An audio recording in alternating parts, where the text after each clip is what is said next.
Dedicate this track to those in marriage for years that is shy. All of that problem, that God will answer you, silence your enemy in the name of Jesus. Amen. Okay, now you come on. Okay, now you come on. Yes, you may have to keep your come on. What the yo, abatero mesa kokuna, agana yokuna, dedekeme. Akeri fawo jo fioto, eji yema fioto ba abesa kwa yi. Ogana mebele wani fie, fawo na keri aboto. Yo kemara, le osi mo ni firaka yi. Iyama, Ogana yokome, Yesu na wodikia.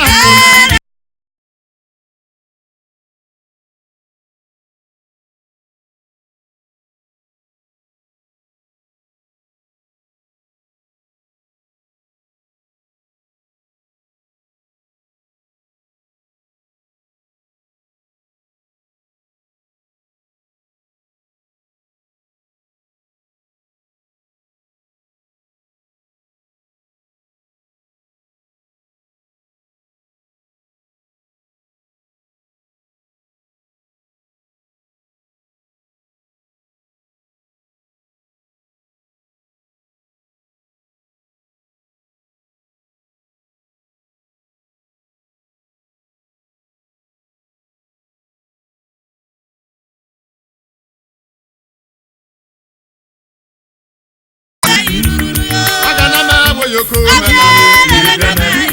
Ogana ma wo yoko Yesu ma yo wo yoko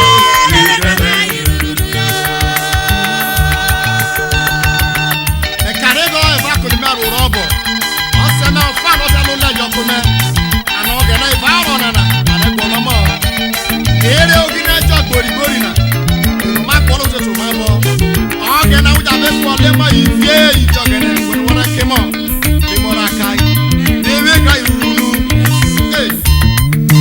Ogana Yokuna, yes, you know what you can do.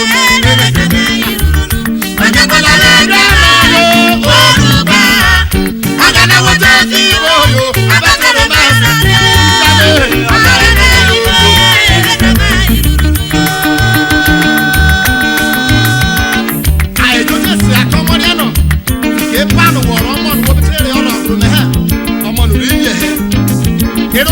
for 14 good years, no shy. They come again up, Mama. God says, Satan, enough is enough. Yes. Your time has expired. I said the time of devil in your life is expired this year in Jesus' name. Again up, Mama. I know you here for number 50 years. Oh, yeah. And it came up here. They must be a very lack of work. We can run over the Garona. Or tell you, is that we're going to Jesus?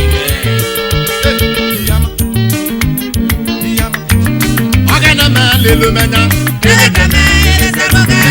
Ogana wodiki yakona,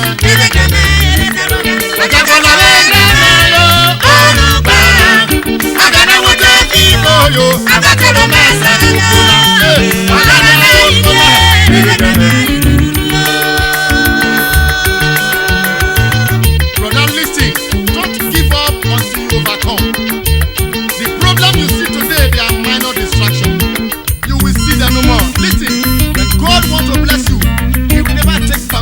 anybody. The doors you have been knocking for the past years, God will open them this year. In the name of Jesus. May God grant your desire. Hey.